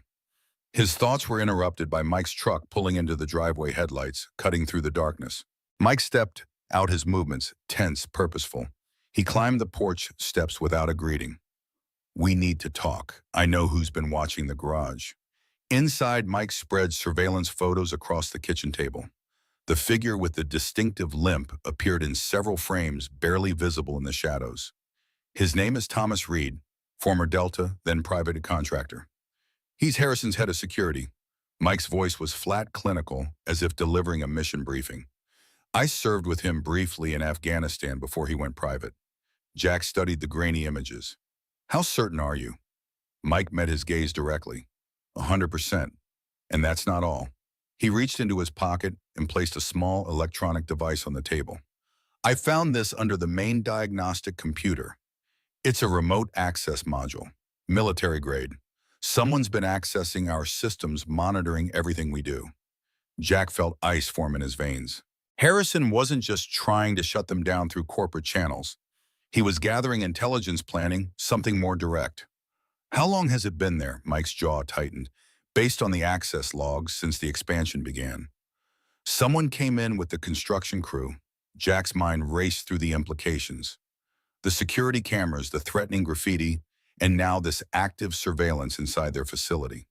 Harrison had been watching them from the beginning. Don't remove it yet. Let's use this.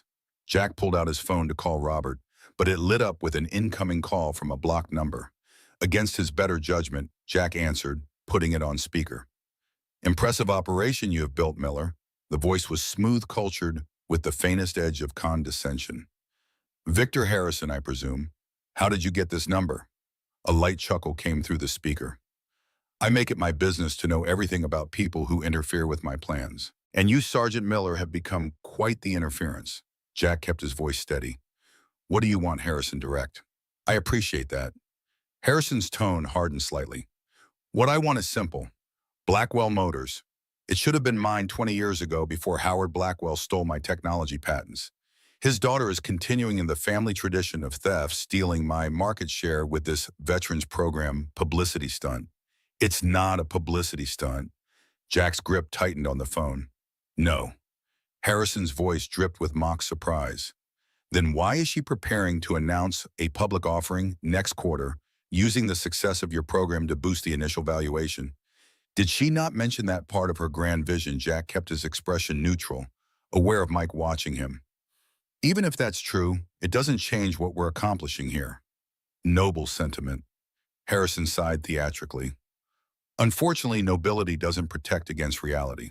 You've positioned yourself and your daughter in the middle of a war you don't understand, Miller. I'm offering you one chance to step aside, resign from the program, take a very generous severance package, walk away before things get uncomfortable. The threat hung in the air, all the more menacing for its vagueness. Jack felt a cold fury building in his chest. Are you threatening my family? I'm offering you an opportunity. Harrison's voice remained pleasant. Think about it. You have until tomorrow night. This could end with you wealthy and your daughter safe, or, well, let's not explore unpleasant alternatives. Jack watched Mike's face harden, saw his hand move unconsciously to where a sidearm would have been during deployment.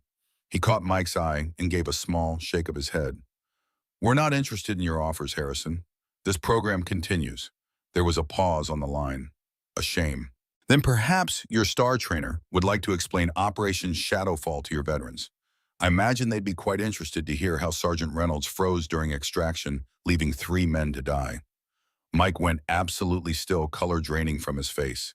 Jack held up a hand, silencing whatever response might have come. We have your threats recorded, Harrison. We have evidence of your corporate espionage. It's over. A long pause followed. When Harrison spoke again, his voice had lost its cultured veneer. You think you've won? You have no idea what's coming. This evidence of yours will never see daylight. My lawyers will bury you in litigation until your grandchildren are old. Your precious program will die in committee meetings and budget reviews. And when you're forgotten, I'll still be here waiting to claim what's mine. The line went dead. Jack turned to Mike, who stood frozen, shame and rage battling across his features. He's bluffing. Trying to throw us off balance. Jack's voice was steady, but his mind was racing. Mike shook his head slowly. He's not bluffing about Shadowfall. It was a classified extraction op 4 years ago. He paused, his eyes fixed on the table. We were pulling out a high-value target under heavy fire. I was point. When we hit the extraction zone, something happened. I froze. 7 seconds of nothing. By the time I came back online, we'd lost our position advantage. 3 men died covering our retreat. Jack absorbed this. 7 seconds. Mike looked up, his eyes haunted. 7 seconds of absolute nothing. No thought, no action, just gone. They classified it as combat stress reaction. Honorable discharge, full benefits, psychiatric evaluation. I've spent 4 years trying to outrun those 7 seconds. Jack held his gaze. We've all had moments we can't take back. What matters is what you do next. The next morning, Jack sent Emily to stay with Betty from the diner, a precaution that felt necessary after Harrison's veiled threat.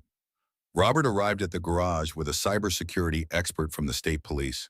They documented the surveillance device, but left it in place, using it to feed carefully selected information back to Harrison. Jack called Olivia immediately after Harrison's threat. She arrived at the garage within an hour, her face pale with fury when Jack played the recorded conversation. I should have seen this coming. The IPO plans were confidential, only the board knew. He must have another source inside. Jack studied her face. You didn't tell me about the public offering. A flicker of guilt crossed her features. I was going to, after we secured the program's future. She paced the small office, frustration evident in her movements. It's not just about raising capital, it's about creating a corporate structure that can't be dismantled if something happens to me. Insurance for the program's future. Jack absorbed this, recognizing the logic even as he felt the sting of being kept in the dark. We need to end this, Olivia, not just defend against Harrison, stop him permanently. She nodded, determination replacing regret. I've been gathering evidence for months, financial records, witness statements from companies he's pressured.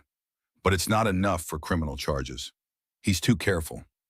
Robert, who had been listening quietly, stepped forward. Maybe we don't need criminal charges. Maybe we just need leverage.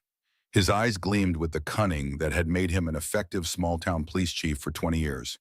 If Harrison wants to play dirty, Let's see how he handles a taste of his own medicine. The plan came together over the next few hours, a trap designed to catch Harrison in the act of corporate espionage. Using the discovered surveillance device, they would feed false information about a new proprietary battery technology supposedly being developed at the training center. The bait would be irresistible to Harrison, who had been trying to enter the electric vehicle market for years. Victoria Blackwell provided the final piece of the puzzle: access to Blackwell's actual security protocols, which would flag any unauthorized attempt to access the fake data. If Harrison took the bait using the surveillance device his team had planted, they would have concrete evidence of industrial espionage. By dawn, everything was in place. The veterans maintained normal operations at the center, though each had been briefed and assigned specific roles if the situation escalated. Mike, despite the personal risk Harrison's revelations posed, insisted on being present. If he tries to use my past to hurt this program, I want to face him myself. I'm done running from it. Olivia remained at Jack's side throughout the day, both of them monitoring the security feeds for any sign of Harrison's response to the planted information. The hours stretched with excruciating slowness. By late afternoon, doubt began to creep in. Maybe he saw through it, Olivia said, pacing the small security office. Jack watched the monitor's instinct telling him to be patient. Harrison's ego won't let him ignore this. A technology that could put Blackwell years ahead in the electric market. He'll move on it, we just need to wait. As if summoned by his confidence, an alert flashed on the computer screen. Someone was accessing the planted files using the surveillance device's connection. Robert immediately contacted his cybersecurity colleague, who confirmed they were tracking the intrusion back to its source. For 15 tense minutes, they watched as Harrison's team methodically downloaded the fake technical specifications. Then, just as suddenly as it began, the connection terminated. Got it, Robert said, hanging up his phone. The access originated from Harrison Industries headquarters, specifically from Thomas Reed's office computer. We've got the digital fingerprints, time-stamped and verified. Olivia exhaled slowly. Is it enough? Robert nodded. Combined with the physical evidence of the surveillance device and Harrison's recorded threat, any prosecutor would take the case. But we need to move fast before they realize the data is worthless. Jack was already reaching for his phone when it rang the same blocked number as before. He answered, putting it on speaker again. You're making a mistake, Harrison. A cold laugh echoed through the line. No, Miller, you made the mistake. Did you really think I wouldn't recognize a trap? I've been in this game since before you wore a uniform. Jack exchanged glances with Olivia and Robert. Then why access the files to prove a point? Harrison's voice hardened. I know exactly what you're doing, and now you should know what I'm capable of. Check your security feeds, the exterior cameras at your daughter's school. Jack felt his blood turn to ice. He quickly pulled up the school's security feed on another monitor, a system he had helped install as part of a community project months ago. What he saw stopped his heart.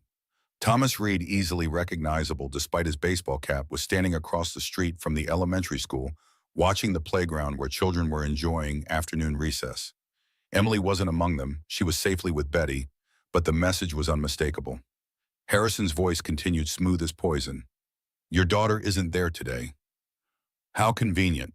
But the point remains, I can reach anything you care about, Miller. The question is whether your principles are worth that risk. Fury, unlike anything Jack had ever known, surged through him. His voice emerged as a dangerous whisper. If you go near my daughter, there won't be a place on this earth where you can hide from me. Such drama. Harrison sounded almost bored. I have no interest in harming children. I simply want what's mine. Blackwell Motors, the technology Howard stole from me, the market position that should have been my legacy. His voice suddenly intensified. Your little program is irrelevant except as leverage against Olivia. So I'll make this simple. Miss Blackwell withdraws the IPO plans and agrees to sell to me at my original offer, or I will systematically destroy everything you've built, starting with exposing your lead trainer's dirty little secret. Mike's face had gone chalk white, but his voice was steady when he leaned toward the speaker. My name is Michael Reynolds, and I froze for 7 seconds during Operation Shadowfall. I've lived with that guilt every day since. It's not a secret anymore. A long pause followed. When Harrison spoke again, his voice had lost its cultured veneer. You think you've won? You have no idea what's coming. This evidence of yours will never see daylight. My lawyers will bury you in litigation until your grandchildren are old. Your precious program will die in committee meetings and budget reviews. And when you're forgotten, I'll still be here waiting to claim what's mine." The line went dead. Robert was already on his phone alerting officers to Reed's presence at the school. Jack focused on the immediate threat. "I need to get to Emily." He grabbed his keys. Olivia touched his arm. "I'm coming with you." When they arrived at Betty's house, they found Emily happily baking cookies, blissfully unaware of the danger.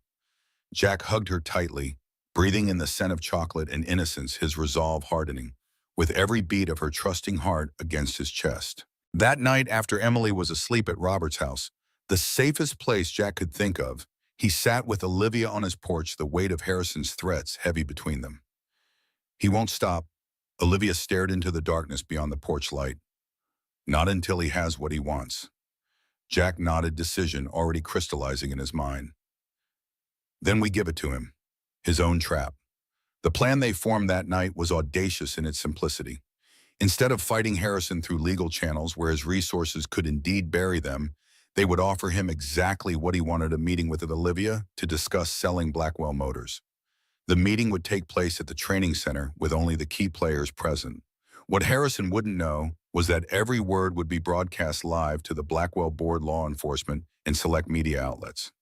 Victoria had agreed to arrange the technological aspects, ensuring nothing could be shut down or erased. The invitation went out the next morning, Olivia contacting Harrison directly, her voice conveying defeat and resignation as she suggested meeting to discuss terms.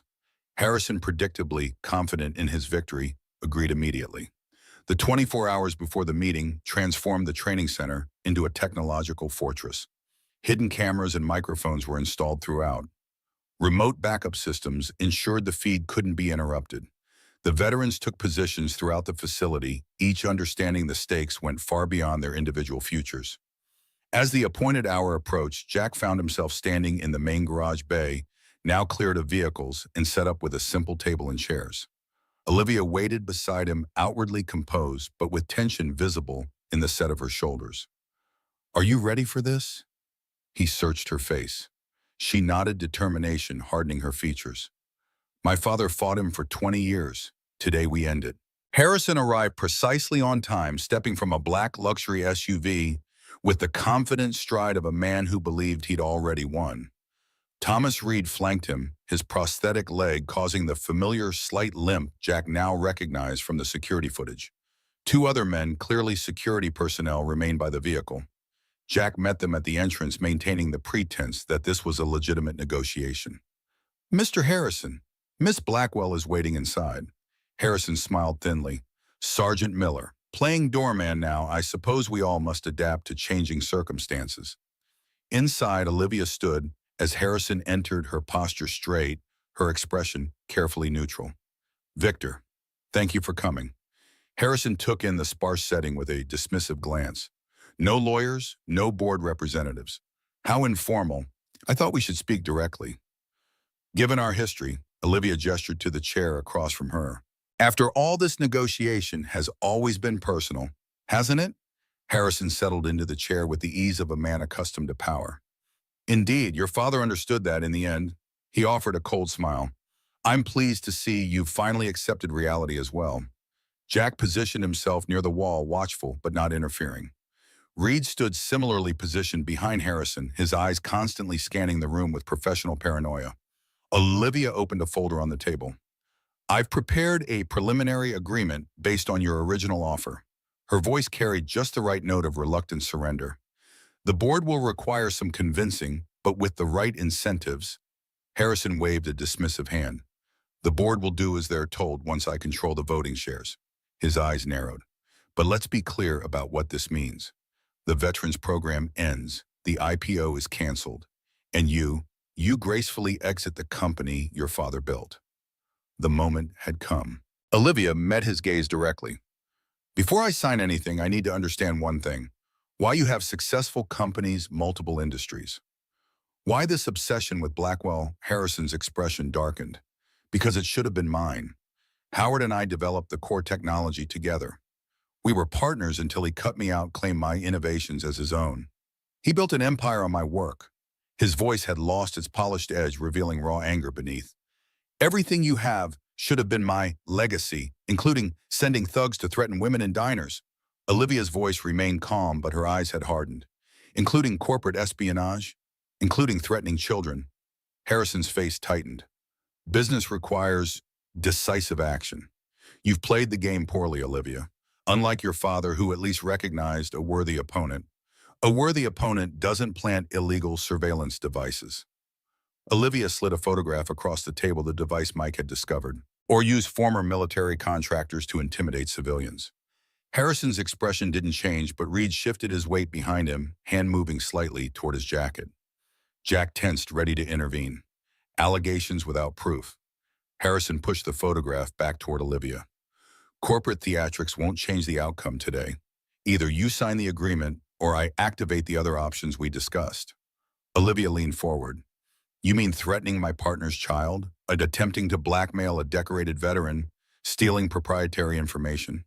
She pressed a button on her phone. I think it's time everyone heard exactly what those other options entail. The garage speakers crackled to life, playing Harrison's previous conversation with Jack. His threats about Emily, his admission about the surveillance, his attempt to use Mike's past against them. Harrison's face transformed as he realized what was happening, rage replacing confidence. What is this? His voice was dangerously quiet. This conversation is being broadcast live to the Blackwell Board, the SEC Enforcement Division, in selected media outlets. Olivia's voice was steady. Everything you've said in this room is now public record. It's over, Victor. Harrison lunged forward, but Jack was faster, moving between him and Olivia. Reed reached inside his jacket, but before he could draw whatever weapon he carried, the garage doors rolled open, revealing Robert and a team of officers. Victor Harrison, you're under arrest for corporate espionage, conspiracy, and making terrorist threats. Robert's voice echoed through the suddenly crowded space. What followed happened with surreal swiftness. Harrison, understanding his position was untenable, tempted to maintain dignity as he was handcuffed. Reed and the security team surrendered without resistance when confronted with overwhelming police presence. Within minutes, the garage that had been the setting for their final confrontation was filled with law enforcement documenting evidence and taking statements. Jack found Olivia standing slightly apart from the chaos, watching as Harrison was led to a police vehicle. It's really over. Her voice held wonder and relief in equal measure. Jack nodded, feeling the weight of weeks of tension finally lifting. Your father would be proud. She turned to him, something vulnerable in her expression. What happens now? With us? Before Jack could answer, Emily's voice rang out as she burst through the door, having convinced Robert's wife to bring her once the danger was past. Daddy, Miss Olivia, did the bad man go to jail? Jack lifted her into his arms, his heart expanding with love and relief. Yes, sweetheart, the bad men are gone. They can't hurt anyone anymore. Emily looked between Jack and Olivia, her young face serious. Does this mean we can be a real family now? Like in my drawing, the question hung in the air between them, innocent yet profound. Jack met Olivia's eyes over Emily's head, seeing in them the same emotion he felt unfurling in his chest, not just relief or triumph, but possibility. The future stretching before them, no longer shadowed by threat, but bright with promise. 6 months later, Jack stood in the doorway of the new national headquarters of the Blackwell Veterans Initiative. The building, located halfway between Oak Ridge and the nearest city, housed training facilities for over 50 veterans, at a time administrative offices and research labs developing adaptive technologies for disabled service members. On the wall behind the reception desk hung a framed children's drawing, 3 stick figures holding hands beneath a yellow sun with a big garage in the background. Beneath it, a simple bronze plaque read, "It began with a question, Daddy, can we help her? Let the answer always be yes." The original trainees had all become program leaders. Sarah oversaw technical curriculum development for all centers. Carlos ran community outreach, his natural charisma making him the perfect ambassador for the program. James, despite offers to take larger roles, had chosen to remain at the Oak Ridge Center mentoring new trainees with his quiet wisdom. And Mike, after facing his past publicly, had become the program's most powerful advocate. He spoke openly about his 7 seconds of freezing in combat, about the guilt he'd carried about finding redemption through helping other veterans rebuild their lives. His honesty transformed what Harrison had intended as a weapon into the program's most compelling testimony. The Blackwell IPO had proceeded as planned, but with a significant difference. 20% of the shares were now held in trust for veterans programs, ensuring that no future corporate maneuver could ever dismantle what they'd built. Olivia approached from behind, slipping her hand into Jack's as they surveyed what they'd built together. The board meeting went well. Full funding approved for the next 5 years. Jack squeezed her hand gently. And Harrison, she shook her head, still fighting the charges from behind bars. His company's in free fall. It turns out his empire wasn't built on much more than fear and intimidation. Jack nodded, turning to face her, still amazed sometimes by the journey that had brought them here. From a chance encounter in a diner to national recognition, from reluctant allies to partners in every sense of the word. Olivia glanced at her watch. We should go. Emily's school play starts in 30 minutes, and she'll never forgive us if we're late. She's very serious about her role as the son. Jack nodded, following Olivia toward the exit. As they passed the reception desk, the newest class of veterans was arriving for orientation. Men and women of various ages, all carrying the invisible weight of service, all seeking a path forward. One young woman with a prosthetic arm caught Jack's eye, her expression a mixture of hope and wariness he recognized all too well. He paused, extending his hand. Jack Miller, welcome to the program. The woman shook his hand, her grip firm despite her obvious nervousness. Andrea Ramirez, Marine Corps. I heard you were a Marine too. Jack nodded. Once a Marine, always a Marine. But here we're all just builders. He gestured toward the training area.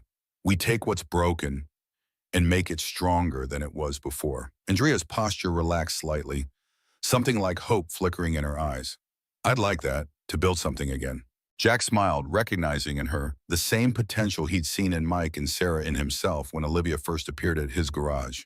You will, we all do eventually. That's what this place is really about, not just fixing cars, but remembering how to fix ourselves. Olivia waited patiently by the door, understanding without words why this moment mattered. When Jack finally joined her, she leaned into him slightly. Another life about to change. He nodded, gratitude washing through him as they stepped into the bright afternoon sunlight. It's what we do.